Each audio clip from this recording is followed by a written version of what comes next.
Բարև ձեզ, մեդիա-հաբի արգելի հետևորդներ, այսօր մեդիա անալիտիկ հաղորդման իմ հյուրն է Հայաքվե միավորման անդամ Մենուա Սողոմոնյանը։ Բարև ձեզ, պարոն Սողոմոնյան։ Բարև ձեզ, շնորհակալ եմ հրավերքս ընդունելու համար։ Սիրով, շնորհակալ եմ շատ, որ հրավիրել եք։ Եվ այսպես, պարոն Սողոմոնյան, թերևս սկսենք թրիփից։ Այո։ Վերջերս Միրզոյան Արարատը Վաշինգտոնից այսպես ասած հարցազրույց տվեց on-line եւ ներկայացրեց թե մեզ ինչ հրաշալի ապագա է սպասում, թե ինչ լավ բան է Թրամփի ուղին, սակայն լրության մատնեց մի շարք խնդիրներ։ Նա հիմնականում մատնանշում էր, որ Թրամփի ուղին չի խախտում մեր ինքնիշխանությունը եւ այլն, թերևս շատերը ինքնիշխանության խախտում ասելով հասկանում են, որ առհասարակ այդ տարածքը պետք է դուրս գա Հայաստանի վարչատարածքային միավորումից եւ կծվի մեկ այլ պետության, այնինչ դա չէ ինքնիշխանության կորուստը, ինքնիշխանության կորուստ է նաև այն, երբ դու չունես լիակատար վերահսկողություն քո սեփական տարածքի նկատմամբ ու քո սեփական տարածքում գործում է միջանցք։ Որքան էլ նրանք անվանեն ուղի, այնուամենայնիվ դա միջանցքային տրամաբանություն է։ Բացի այդ նա անդադ մատնանշում էր, որ այն գործելու է նաև մեր իրավազորության պայմաններով, պետք է այնտեղ գործեն մեր օրենսդրությունը, պետք է հարկային, մաքսային եւ այլն, այսինքն բոլորը անխտիր, բոլոր օրենսդրական ակտերը պետք է գործեն։ Սակայն հիշենք, որ Ալիևը դեռևս ոչ վաղ անցյալում հայտարարում էր, որ Ադրբեջանից Նախիջևան բեռնափոխադրումները չպետք է վերահսկվեն որևէ երկրի կողմից եւ որևէ турք մենք չպետք է մուծենք այդ բեռնափոխադրումների համար։ Եվ Միրզոյան Արարատը ինչքան էլ որ խոսում էր իրավազորությունից, այնուամենայնիվ խոսում էր շահագրգիռ կողմերից, սակայն ակնհայտ է, որ ամենաշահագրգիռ կողմերը Հայաստանն ու Ադրբեջանն են եւ խոսքից չասվեց Ադրբեջանի մասին։ Այնուամենայնիվ ադրբեջանական բեռները վերահսկվելու են, հայկական կողմից թե չեն վերահսկվելու, Ադրբեջանը турք մուծելու է, թե չի մուծելու, այդ մասին որևէ խոսք չհնչեց։ Խնդրեմ, դուք ինչ կարծիք ունեք այդ նույն ձևով մենք կարող ենք նույն ռեժիմով գնալ Ռուսաստան Ադրբեջանի տարածքը հատելով, թե չենք կարող։ Ասել են այս մասին ինչ-որ հստակ բան։ Մենք նույն ռեժիմով երասխից կարող ենք Սադարակով, Նախիջևանով գնալ Իրան, ինչպիսին որ ադրբեջանցիներն են, նույն ռեժիմն է գործելու, թե ոչ։ Որևէ խոսք չի։ Եթե ոչ, ուրեմն այդ մնացած ժողովրդի լեզվով ասած կամ լավ ժողովրդի չասեմ, ժարգոնային ասած օլոմբաները թող մեզ չներկայացնեն իբրև դիվանագիտական հաջողություն։ Փաշինյանն ինքն էր, չէ՞, սիրում այդպես բաներ անել, ծաղրածություններ անել։ Այդ էստակադան այսպես գալիս է, այստեղ մտնում է։ Հիմա այդ նույն ֆոկուսները այս փաստաթուղթը բացում ենք, կարդում ենք, ինչ ձևակերպումներ են, ֆրոնտ օֆիսա, բեք օֆիսա, բեք վոկալա, չգիտեմ ինչ ասես գրում են հասկանալի սովորական քաղաքացիների համար եւ ներողություն մի բան ընդհատեմ, Արիստոտելն էլ չէ խորհուրդ տալիս, եթե քո խոսքը քաղաքացիների վրա անհրաժեշտ տպավորություն չի թողնում, ապա օգտագործի նրանց համար անհասկանալի բառապաշար ու տպավորությունը հաջողված։ Բայց ուղղակի պետք է մի բան կարևոր հասկանանք, էլի ինչքան էլ ինչ-որ գեղեցիկ ճոխ իմպորտնի, այսպես ասած, ձևակերպումներով ուզում են համոզել, որ սա մեր ինքնիշխանության, մեր տարածքային ամբողջականության շրջանակներում է այս process-ը։ Ինձ մոտ այդ հարցի պատասխանը ոչ ոքից ես չեմ կարողացել լսել։ Մենք փոխադարձությամբ, համարժեքությամբ, նույն ռեժիմով, նույն ձևով, սա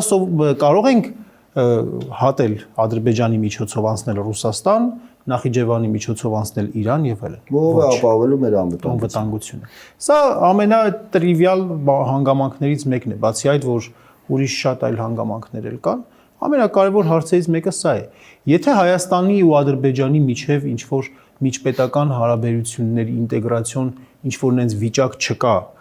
որպիսին օրինակ կա Եվրամիության մեջ, երբ որ իսկապես պետությունները անխոչնդոտ սահմաններ են հատում, իրենք մի քանի փուլեր են անցել այդպես, եթե մեզ մոտ դեռևս շարունակում է թշնամական հարաբերություններ, Բաքվի կողմից շարունակում է թշնամական ռետորիկա, գերեվարված, պատանդարված անձինք, Հայաստան ներխուժելու ցանկություններ, ամենօրյա մակարդակով ռազմական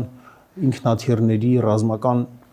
բերբերող ինքնաթիռների վայրեջքներ Բաքու, բյուջեի աճ եւ այլն։ այս պարագայում ինչու պետք է Ադրբեջանի հետ հատուկ անցման ռեժիմ գործի։ Հասկանալի է, որ այստեղ ոչ թե ինչ-որ փոխադարձության, տարածաշրջանային մուլտիմոդալ փոխկապակցվածության սխեմաներ են գործում, այլ այս գեղեցիկ ձևակերպումների ներքո պարզ ճնշումների, սպառնալիքների միջոցով իրականացվում է հենց Զանգեզուրի միջանցք թուրք-ադրբեջանական պրոյեկտը, թուրքական պրոյեկտը, որը դիտարկվում է թուրքական պետությունների համագործակցության, թուրքական անվտանգային եւ տնտեսական ինտեգրացիոն գործընթացների շղթայի մեջ։ Ինչի մասին Էրդողանը ոչ վաղ անցյալում հայտարարեց, որ Զանգեզուրի միջանցքը մեծ հնարավորություններ է բացելու թուրքական աշխարհի համար։ Ակնհայտ է, որ սա տնտեսական պրոյեկտ չէ։ Սրա թողունակությունը եւ սրա տնտեսական նշանակությունը, երբ որ նայում ենք, չնչին է, երբ որ նայում ենք անգամ այս հայտարարությունն էլ ենք նայում Հայաստանի համար ինչ կբերի, ասում արտահանման հնարավորություններ, արտահանման ներուժը կընդլայնի դեպի նոր շուկաներ։ Այդ մենք ինչ ենք արտադրում, այդպիսի որ Թուրքիան ու Ադրբեջանը չեն արտադրում, որ մեր արտահանման համար հատուկ ինչ-որ ռեժիմով անցմամբ ճանապարհներ, ենթակառուցվածքներ են բանանում, սարքում։ Հասկանալի է, որ սա զուտ քաղաքական պրոյեկտ է։ Եվ նրա աշխարհագրական դիրքը, երբ որ նայում ենք որտեղով է անցնում, ինչի է հենց այդ տեղով անցնում։ Ինչի է, օրինակ, ասենք, չէր կարող անցնել, եթե խնդիրը Հայաստանի եւ Ադրբեջանի միջև եւ Թուրքիայի միջև տնտեսական կապերը զարգացնելն է, ինչի օրինակ, ասենք, ներդրումներ չի արվում Գյումրիից, Կարսից Գյումրի եկող երկաթգծի մեջ, հետո Գյումրիից կգար երկաթուղին Հայաստանի տարածքով կմտներ Նախիջևան երասխից, Նախիջևանով կգար, կմտներ Մեղրի, Մեղրիով կգնար եւ դա շատ ավելի հասկանալի կլիներ, որ տնտեսական փոխկապակցվածության ստեղծման պրոյեկտ է կամ ուրիշ տեղներ դրում կարվեր Ղազախ, Իջևան, Վանաձոր, Գյումրի գիծը ենթադրենք շահագործվեր եւ այդպես գներ։ Հասկանալի է, որ խնդիրը տնտեսության մեջ չի, որովհետեւ ինչպես որ նշված է այստեղ, հա, տրանսկասպյան երթուղու որպես կենսական օղակ է դիտարկվում այս գործարքը։ Եթե այդպեսին լիներ, կենսական օղակ լիներ, մենք այսօր տեսնում ենք, որ Բաքու-Թբիլիսի Կարսն է հիմնական տրանսկասպյան այդ երթուղու միջին միջանցքի հիմնական արյունատար անոթը Բաքու-Թբիլիսի Կարսն է, այն էլ իր ամբողջ թողունակությամբ չէ, որ գործարկվում է։ Եվ այստեղ գոնե Վրաստանում մենք տեսնում ենք, որ Չինաստանը շատ լուրջ ներդրումներ է արել, լուրջ ճանապարհներ են կառուցել, թունելներ, բարդ այդ ռելիեֆով տեղանքով անցնող ենթակառուցվածքային մեծ ներդրումներ կան եւ մենք տեսնում ենք, որ այստեղ իսկապես տնտեսական պրոյեկտ կա։ Հայաստանի պարագայում, հա ջան, բաղադրիչ կա տնտեսական։ Հա, տնտեսական բաղադրիչ կա, այն էլ էական բաղադրիչ է։ Այն էլ էական բաղադրիչ է։ Հայաստանի պարագայում տեսնում ենք Ամերիկայի Միացյալ Նահանգների արտաքուստ այսպես խավորությամբ ինչ որ մի գործընթաց։ Ամերիկայի Միացյալ Նահանգները այստեղից ինչքան որ մենք կարողանում ենք պատկերացնել, եթե սա միջին միջանցքի տրամաբանության մեջ ենք փորձում նայել, ինքը նախ եւ առաջ Չինաստանին էլ հակադրվող process է, որովհետեւ եթե այս ամբողջ ճանապարհը պետք է օգտագործվի, օրինակ հումք դրա մասին էլ էստեղ գրված, հա, թանկարժեք եւ հազվագյուտ մետաղներ արդյունահանելու ուղղությամբ եւ փոքր միջին Ասիայից, կենտրոնական Ասիայից արդյունահանելու ուղղությամբ։ Այս տրամաբանության մեջ եթե նայենք զուտ տնտեսականն եմ ասում, ապա այստեղ էլ էլի մենք ինչ որ հակադրություններ ենք էլի տեսնում, համադրություն չենք տեսնում, հակադրություններ ենք տեսնում։ Հա, բայց ամենակարևորը, որ սա տեղի է ունենում աշխարհաքաղաքական այն իրողությունների շրջանակներում, այնպիսի զարգացումների, վտանգավոր զարգացումների շրջանակներում, երբ որ այս process-ը հակադրվում է մեր տարածաշրջանի գործող խոշոր դերակատարների շահերին, ու դա մեզ համար ռիսկեր է առաջացնում։ Դա մեզ համար շատ մեծ ռիսկեր է առաջացնում, ու մենք կարող ենք կանգնել այդ ռիսկերի առաջ, մենք կարող ենք ունենալ խնդիրներ, ու մեր բարեկամ Ամերիկայի Միացյալ Նահանգներ պետության կողմից աջակցություն չունենալ, չստանալ, որովհետև մենք այդ հարցի պատասխանն էլ էս ամբողջ process-ի մեջ չենք Օրինակ Իրանը արդեն բացահայտորեն իր վերաբերմունքը ոչ միայն հիմա, այլ տևական ժամանակ է ցույց է տալիս այդ Թրամփի ուղու հետ կապված եւ վերջերս էլ Իրանի դեսպանը շատ կոշտ հայտարարություններ արեց, այդ թվում նաեւ անդրադարձավ Թրամփի ուղին, որ Իրանի համար անընդունելի է երրորդ ուժի ներկայությունը իրենց սահմանին եւ Իրանի դեսպանը բացահայտորեն ասաց, որ Իրանում ստեղծվում է տրամադրվածություններ, որ Հայաստանը միանում է հակաիրանական կոալիցիային։ Այսինքն կա արդեն ակնհայտ դժգոհություն Իրանի կողմից եւ կոշտ գնահատական։ Այնինչ Նիկոլ Փաշինյանը ներկայացնում էր, որ Թրամփի ուղուց կարող են օգտվել թե Ռուսաստանը, թե Իրանը, թե մնացած բոլոր կողմերը, ովքեր որ շահառու են այս հարցում։ Հիմա որքանով է Իրանը շահառու։ Գիտեք, ավանդաբար Հայաստանի արտաքին քաղաքականության մեջ մինչև Նիկոլ Փաշինյանը, ես ընդհանուր եմ ասում, անկախացումից հետո Հայաստանի արտաքին քաղաքականության մեջ ինչ որ շարունակականություն միշտ եղել է, ինչ որ մի հատ գիծ եղել է, անկախ նրանից Լևոն Տեր-Պետրոսյանի, Ռոբերտ Քոչարյանի, Սերժ Սարգսյանի, հա, որ ընդհանուր պետական մի հատ այսպես մոտեցում գիծ երբեք չմտնել հակամարտող խոշոր պետությունների շահերի այդ հակադրության մեջ, այսինքն չվարել այնպիսի քաղաքականություն, որը կառուցվում է նրանց միջև հակադրությունների վրա, նրանց շահերի բախումների վրա։ Եվ դա ընդունելի էր դարձնում Հայաստանը եւ Հայաստանի հարաբերությունները իրար հետ ճշնամի, իրար հետ հակառակորդ պետությունների համար եւ Հայաստանի մոտիկությունը Իրանի հետ, մտերմությունը Իրանի հետ Ամերիկայի Միացյալ Նահանգների համար էր նորմալ դիտարկվում եւ հակառակը Իրանի կողմից նորմալ էր դիտարկվում հայ-ամերիկյան հարաբերությունների զարգացումը այնքանով որքանով իրար չէին հակասում։ Հիմա երբ որ Իրանի եւ Ամերիկայի Միացյալ Նահանգների հարաբերությունները նաեւ մեզնից անկախ բնականաբար լարվածության շատ աննախադեպ այսպես փուլ են մտել, այդ պարագայում Փաշինյանը Հայաստանի ու Ամերիկայի Միացյալ Նահանգների հարաբերությունները ճակերտավոր եմ ասում, որովհետեւ դա իրականության հետ կապ չունի։ Բարձրացնում է ռազմավարական մակարդակի ու դրա դրսևորումը տեղի ունենում Իրանի քթի տակ Հայաստանի սահմանին ամերիկյան ներկայությամբ։ Սա խնդրեմ ստեղծելու է թե չի ստեղծելու։ Արդյոք այդ անխոչնդոտ ճանապարհով ինչ որ բեռներ, ինչ որ մարդիկ չեն կարող տեղափոխվել, որի հետ կապված Իրանը անհանգստություններ չունենա։ Ինչքան էլ որ հավաստիացնում են այս իշխանության ներկայացուցիչները, որ ոչ, բայց կներեք նրանք վաղուց հայ ժողովրդի աչքին կորցրել են։ Կյանք ցույց է տվել, որ նրանց հավաստիացումները որևէ արժեք չունեն։ Շատ բան էին ասացի ու արածի մեջ կիլոմետրերի տարբերություններ կան, երբեք նրանց խոսքն ու գործը չի բռնել։ Եվ հիմա այդ մարդիկ իսկապես մտահոգվելու տեղիք ունեն։ Եթե սա լիներ այնպիսի մի պրոյեկտ, որը որ բոլոր կողմերին բավարարել, բոլոր կողմերը այդ մասին կասեին։ Մի այլ օրինակ է ունեցել Հայաստանը, հենց Արցախյան հարցում ՀՀԿ Մինսկի խումբն է եղել ժամանակին, որ բոլոր կողմերին այսպես չասեմ բավարարել է, բայց հակամարտող կողմերի այո համար լրացուցիչ պլատֆորմ, հա, համել լրացուցիչ երկխոսության բան է եղել։ Հիմա նորից կասեն, որ դե փոխվել է աշխարհը, այո, փոխվել է աշխարհը։ Եվ որ աշխարհը փոխվել է, ուրեմն քո քաղաքականությունը այն էլ այս աշխարհակարգի փոփոխության պայմաններում, երբ որ միջազգային իրավունքը, դիվանագիտությունը կարծես թե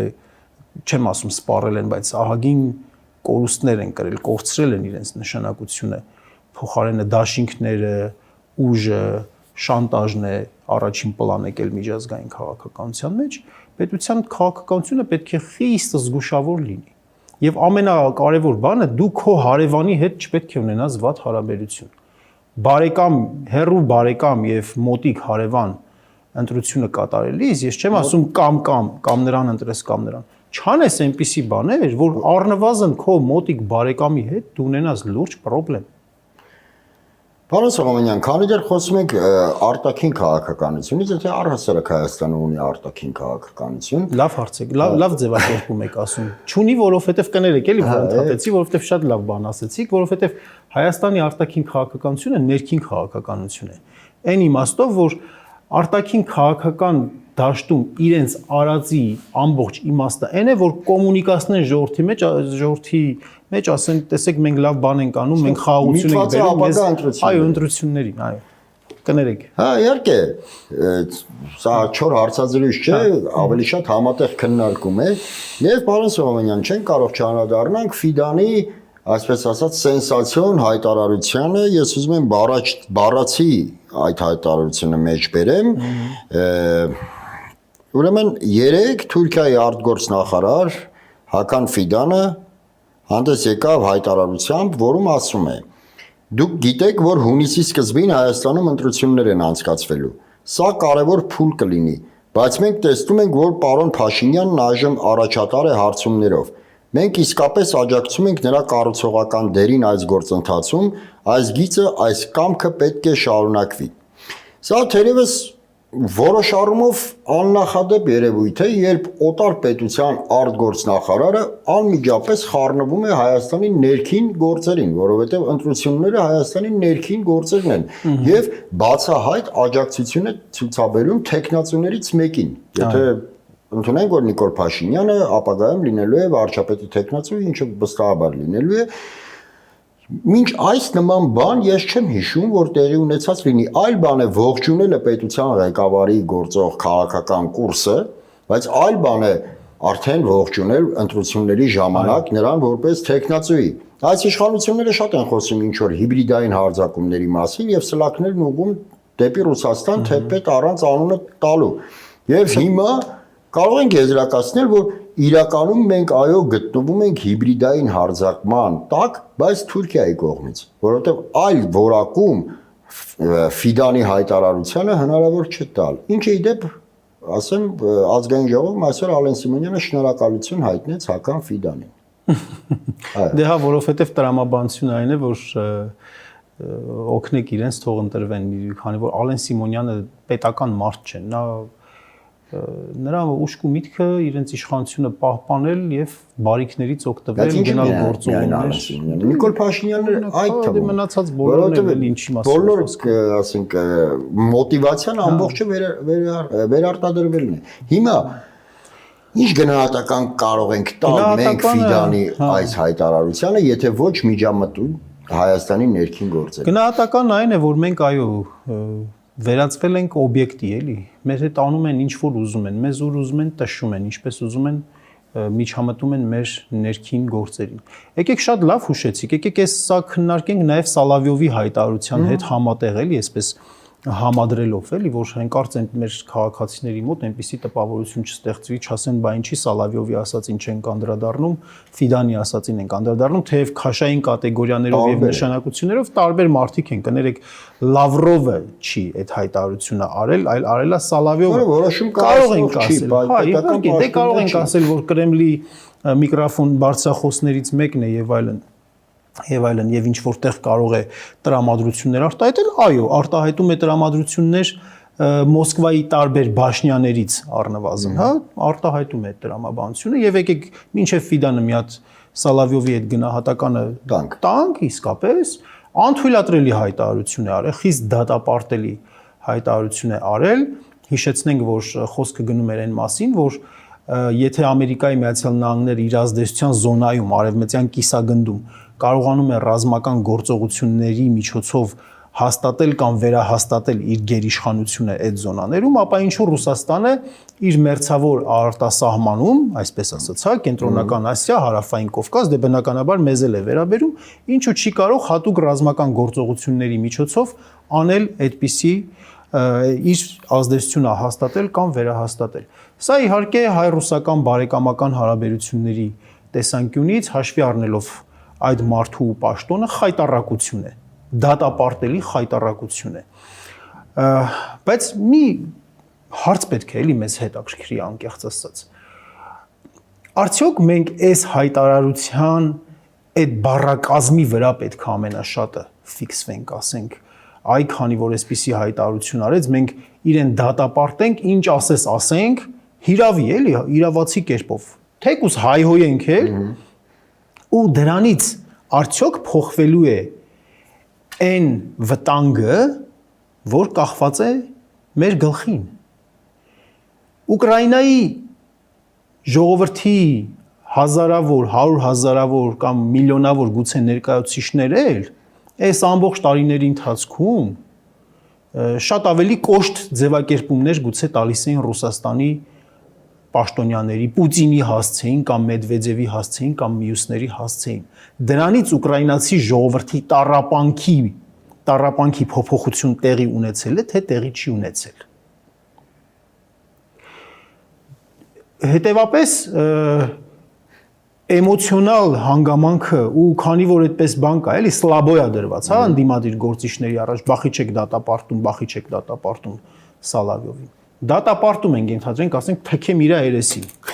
Օրինակի համար, այս բանը ինչ դա է այսօր ամենակարևորը, թե մտածել նայեն մասին, որ ինչ հա տեղի ունեցել մեր հարաբերությունների մեջ, որ հնչում է մենք մեր արտաքին քաղաքականության մեջ որ կետին ենք հասել, որ խոսում են արդեն, սկսել են խոսել այդպիսի հեռանկարի մասին։ Ու եթե սկսել են խոսել այդպիսի հեռանկարի մասին, կարող է իսկապես դրա ականատեսներ լինենք։ Դա մեզ մտահոգելու է, թե չի մտահոգելու։ Շատ պարզ այդպիսի կանոն կա միջազգային քաղաքականության տեսության մեջ, որ եթե պետության արտաքին քաղաքականությունը վարվում է այնպես, որ հաշվի չի առնում համակարգի, միջազգային կամ տարածաշրջանային, ռեգիոնալ համակարգի տրամաբանությունը եւ բալանսը, այդ համակարգը պատժում է պետությանը։ Եվ դրա համար ոչ թե պետք է մեզ խրոխտ կեցվածք վերագրենք ու ասենք մենք ինչ քաղաքականություն ուզում ենք էնել վարելու ենք, որովհետև ինքնիշխան պետություն ենք, այլ մեր արտաքին քաղաքականության, մեր գործողությունների մեջ պետք է լինենք մաքսիմալ այնպիսին, մեր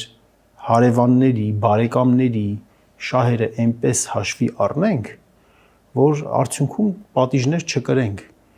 Մանավանդ, որ մեզ չպատժվելու երաշխիքներ ոչ ոք չի տվել, այդ թվում մեր հեռու հարևանները։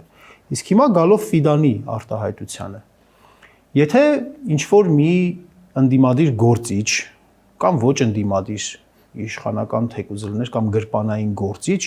կանգնի ու հայտարարի ասի, որ Հայաստանի ապագան ես տեսնում եմ Թուրքիայի կազմում, որպես վիլայեթ։ Ու Թուրքիայի արտաքին գործերի նախարարը ողջուն էր ընտրությունների համատեքստում։ Այս արտահայտությունը չեր ընկալվելու որպես միջամտություն Հայաստանի ներքին գործերին։ Բնականաբար ընկալվելու էր։ Հիմա, երբ որ Սալավյովը հայտարարություն է անում եւ դեսպանին կանչում են արտաքին գործերի նախարարություն եւ բողոքի նոտա են տալիս, բողոքի նոտա են տալիս Հայաստանի ներքին գործերին միջամտելու եւ թշնամանք հրահրելու հանգամանքով պայմանավորված, ապա Ֆիդանի պարագայում շնորհակալություն են հայտնում, որ իրենց է աջակցում, որովհետեւ իրենց է վերաբերվում։ Եթե այլ ուժի աջակցեր Ֆիդանի հայտարարությունը, գուցե ինչ-որ մի բան կասեին այդ մասին։ Իսկ այս պարագայում շատ պարզ է, որ Ֆիդանը աջակցությունը հայտնում է, ասում է, այդ ուղեգծին ենք հայտնում աջակցությանը, դե բնականաբար եթե ընտրությունների մասին էլ խոսում է, մատնանշում էլ է նաև, որ սպասվում են ընտրություններ, հենց է դա։ Այսպիսի մի ժողովրդական ասացված կա, չէ, ասում է, ճիշտ խոսքը միայն էշին են ասում։ Բայց այս պարագայում Ֆիդանը նույնիսկ ուղիղ է ասել։ Ախր ուղիղ է ասել, հա, այդ էլ կա, էլի որ ուղիղ է ասել, բայց ուղղակի մարդիկ ասում են, բառացի չի ասել, որ ես աջակցում եմ Նիկոլ Փաշինյանին։ Բառացի չի ասել, որ իմ սրտի թեկնածուն Նիկոլ Փաշինյանն է։ Դե ախր չի կարելի էլի այդքան պրիմիտիվ լինել։ Մենք կարող ենք մեր ունկնդիրներին ասել, որ նման պարագայում արդեն ակնհայտ է դառնում, որ ընտրելով, քանի որ ապագայում ընտրություններ, առաջիկայում ընտրություններն են, ինչին էլ հենց հղում է արել Ֆիդանը, ստացվում է, որ ընտրելով Նիկոլ Փաշինյանին, ընտրելու են Ռեջեփ Էրդողանին։ Հա, իհարկե։ Ընտրելու են Ռեջեփ Էրդողանին։ Շատ պարզ է, էլի, եւ Նիկոլ Փաշինյանի ու Թուրքիայի ղեկավարության խոսույթը այս առումով նույնական է։ Ընտրեք Նիկոլ Փաշինյանին, որպեսզի ընտրեք խաղաղությունը։ Բայց մենք հասկանում ենք, որ դա այդպես չի։ ընտրել Նիկոլ Փաշինյանին նշանակում է ընտրել ոչնչացումը։ Կամած տեղի ունենալիք ոչնչացում։ Ընտրել Նիկոլ Փաշինյանին նշանակելու է ընտրել ականը Հայաստանի տակ դրված։ Ընտրել Նիկոլ Փաշինյանին նշանակում է ընտրել պատերազմը եւ ստորացումը միաժամանակ, որովհետեւ եթե դու այդ ընտրությունը կատարում ես, միևնույնն է երկուսն էլ լինում են։ Բայց իրականում հնարավորություններ կան, անգամ այս տարածաշրջանային իրողությունների պայմաններում աղետից խուսափելու հնարավորություններ կան։ Պարոն Սողոմոնյան, դուք խոսքից սկզբում խոսեցիք նաև գերիներից, որ Բաքվի բանտերում ցավոք ունենք ռազմագերիներ, որոնք պատանդի վիճակում են գտնվում Ադրբեջանի Ալիևի ձեռքին։ Եվ կասկած իսկ չի կարող լինել, որ Ալիևը մեր բոլոր պատանդներին օգտագործելու է քաղաքական նպատակներով։ Անկախ ամեն ինչից միանգամայն ուրախալի լուրը մեր որոշ գերիների վերադարձը հայրենիք։ Անկախ պատճառներից, անկախ շահարկումներից, խաղարկումներից, ինչպես ուզում ենք անունը դնենք, միանգամայն ուրախալի լուր է։ Սակայն մեր գերիների վերադարձին, ինչպես Ալեն Սիմոնյանն է ձևակերպում, համընկավ սիրիացի վարձկանների փոխանցումը մյուս կողմին։ Եվ Ալեն Սիմոնյանը իր խոսքում ասում է, որ դա Փաշինյանի կողմից բարի կամքի դրսևորում էր Սիրիայի նկատմամբ։ Որքանով ես եմ տեղյակ, առհասարակ վարձկաններին որևէ պետություն չի ճանաչում, անկախ նրա այդ վարձկանի ազգային պատկանելությունից։ Եվ վարձկանները նույնիսկ չեն ենթարկվում որևէ միջազգային կոնվենցիայի, ոչ թե ենթարկվում, այլ պաշտպանվում որևէ միջազգային կոնվենցիայով, ոչ էլ համարվում են ռազմագերի։ Նրանք պարզապես վարձու մարդասպաններ են։ Այո։ Եվ ցանկացած պետություն հրաժարվում է, երբ որ այդ վարձկանը ընկնում է գերի, ցանկացած պետությունը նույնիսկ եթե տեղյակ է լիներ, որ իր վարձկանը կռվում է այսինչ տարածքում, հրաժարվում է այդ վարձկանից։ Հիմա ինչ բարի կամքի դրսևորման մասին է խոսքը։ Այսինքն Նիկոլ Փաշինյանը բարի կամք է դրսևորել հանձնելով մարդասպաններին ու ինչպես է ստացվում, որ այդ մարդասպանների հանձնումը համընկնում է մեր գերիների վերադարձի հետ։ Հիշենք, որ դեռևս չեմ հիշում 1-2 տարի առաջ, երբ որ մեր գերիներից էլի վերադարձան, Նիկոլ Փաշինյանը Ադրբեջանին հանձնեց հերթական մարդասպանների, որոնք խախտել էին հայ-ադրբեջանական սահմանը եւ Սյունիքում սպանել էին մարդու միայն իր աշխատավայրում, միայն նրա համար, որ նա ազգությամբ հայ է։ Եվ այդ ժամանակ Նիկոլ Փաշինյանը հանձնեց մարդասպաններին։ Այս անգամ ձևակերպվում է, որ պարզապես համընկավ այդ հանձնումը, ինքը երկար process էր։ Ինչ երկար process, եթե ուզում ես հանձնես, վերցրու հանձնի, ինչ երկար process-ի մասին է խոսքը։ Հիմա ինչ բարի կամքի դրսևորման մասին է խոսքը, պարոն Սողոմոնյան։ Ինչ է մենք ասենք այն բարի մարդասպանների նկատմամբ։ Այդ ձեր կողմից նշված մարդու այդ խոսացածը ինձ հիշեցնում է պատանեկան տարիքում, երբ որ փողոցում այդպես տղաների բան էր գրում, հա, այդպես հաշիվները մաքրելու գործընթացներ էր գրում եւ տղաները այդպես տարբեր արտահայտություններ էին անում։ Ամաչում եմ նույնիսկ տենց ասեմ, այդ բառերը ասեմ, մի ամաչեք, որովհետեւ Նիկոլ Փաշինյանը արդեն եթերով օգտագործում է։ Ախր ես ակադեմիական ոլորտից եմ եկել, մի քիչ դժվար է ինձ համար այդ ամեն ինչը, թեևս այս միջավայրից հետո արդեն ցանկացած բառ կարող ենք օգտագործել, որովհետեւ մեր վարչապետը օրինակ է ծառայում, որպեսզի լեքսիկոնը կրծվել են նորաձև է արշավի շրջանակներում, այո, ինքը իր մատաղ սերնդին այդպիսի օրինակ է ծառայում եւ նաեւ հենց այդ կռուտի տանելու օրինակներն են ծառայում փաստորեն, ինչը շատ ծիծաղելի է իհարկե, այդ համընկնումները, այդ ինչ համընկնումներ են լինում։ Չեն լինում համընկնումներ եւ նույն օրն է լինում։ Եվ ինչ անհամարժեք համընկնումներ են լինում։ Իսկապես շատ ուրախալի է մեր հայրենակիցների, մեր խոշտանգված հայրենակիցների վերադարձը եւ հասնելը իրենց ընտանիքներին, Աստված նրանց առողջություն տա։ Բայց մեր հայրենակիցները նույնիսկ գերիներ չեն եղել, որովհետեւ գերիները միջազգային մարդասիրական իրավունքով սահմանված կատեգորիա է ռազմագերին, որոնք որ գերեվարվում են ռազմական գործողության ժամանակ եւ նրանց հանդեպ միջազգային մարդասիրական իրավունքի նորմերով նախատեսված վերաբերմունքը լինում է։ Այդպիսի բան չի եղել։ Այս մարդիկ գերեվարվել են 44 օրյա պատերազմից հետո։ Պատանդարվել են 44 օրյա պատերազմից հետո, նրանք ռազմական գործողությունների չեն մասնակցել, նրանք պատանդարվել են, առևանգվել են որպես քաղաքացիական անձինք հատուկ նպատակների համար։ Պատանդ են եղել, պատանդային է, որ պահում ես, զալոժնիկ ես պահում, պատանդ ես պահում, քո պահանջները իրականացնելու համար, ճնշում գործադրելու համար։ Տեսեք, մի կողմում մենք ունենք հայ քաղաքացիական առևանգված անձինք, որպես պատանդներ։ Մյուս կողմում ունենք սիրիացի մարդասպան, վարձկան ահաբեկիչներ,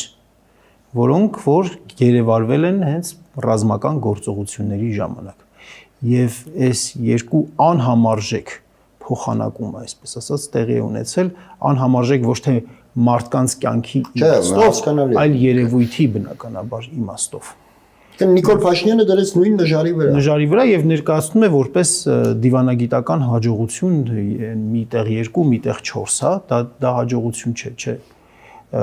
Դուք շատ ճիշտ նշեցիք, վարձկանների նկատմամբ չեն տարածվում միջազգային մարդասիրական իրավունքի նորմերը։ Նրանք դատվում են որպես հանցագործներ։ Եվ դա ժեստ անել Սիրիայի նկատմամբ, դա էլ մի տեսակ Սիրիային են ոնց որ թե անհարմար վիճակի մեջ դնում են, ասում որ պաստորեն վարձկանությունը հովանավորող պետության այդպիսի պիտակ են փակցնում։ Եվ ճիշտ արեցիք այս հարցը իհարկե որ բարձրացրեցիք, որովհետև մեր հանրությունը պետք է այս մասին էլ տեղեկանա, որովհետև այն էյֆորիան, որ կար այն, ես անգամ տարակուսած մնացի մի շարք Facebook-յան ընկերների լայքերը տեսնելով Նիկոլ Փաշինյանի այդ համապատասխան գրառման տակ, դե էմոցիոնալ արձագանքը մարդկանց հասկանալի է։ Լավ է, որ մարդիկ ազատվել են, եկել են, բայց պետք է մի հատ նաև հասկանալ էլի, որ չտրվել այդ խաբեությանը, որ սա ոչ թե Նիկոլ Փաշինյանի հաղթանակն է դիվանագիտական շոշափում։ Դե ցավալիորեն Նիկոլ Փաշինյանը փորձում է, այսպես ասած, ծախել հանրության վրա։ Դրա համար էլ ձեր ասած արտաքին քաղաքականություն չկա, նրա արտաքին քաղաքականությունը ներքին քաղաքականություն է։ Ամեն ինչ անել, որպեսզի ծախել, ցույց տալ, ասել մենք աննախադեպ ենք։ Կամ գոնե եթե տեղի ունենում փոխանակում պահվող անձանց գերիների, ապա դա պետք է լինի բոլորը բոլորի դիմաց, եթե օրինակ ասենք, այդ սկզբունքով լիներ, էլի ինչ որտեղ կարող ենք ասել, բայց այս պարագայում երբ որ նայում ենք, մեծ մասը պահվող անձանց ռազմագերիներ չեն, քաղաքացիական անձինք են իմ ունեցած տեղեկություններով եւ տպավորությամբ։ Իդեպ շարունակենք հենց Նիկոլ Փաշինյանի քայլերի, որոնք ուղղված են ներքին քաղաքականությանը, այսինքն վերարտադրությանը։ Իմ խորին համոզմամբ հայ առաքելական եկեղեցու դեմ գրոհը նույնպես տեղավորված է այդ համատեքստում։ Այո։ Կուսակրոնության ուխտի խախտում եւ այլն բոլորս էլ հասկանում ենք, հանրությունն էլ շատ լավ հասկանում է, որ այդ ամենը տափակաբանություններ են, պարզապես ինչ որ պատճառաբանություններ, որոնք մոգոնել է Նիկոլ Փաշինյանը,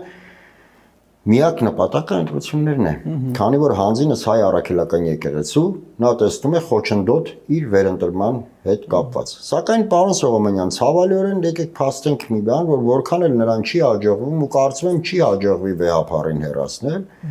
այնուամենայնիվ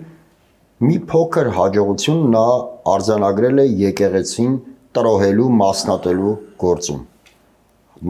Հատկապես օրինակ Մասացյոտնի թեմում կարծես թե ստեղծվում է երկիշխանություն։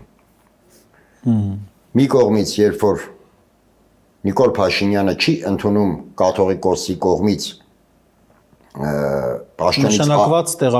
նշանակված տեղապահին եւ շարունակում է համարել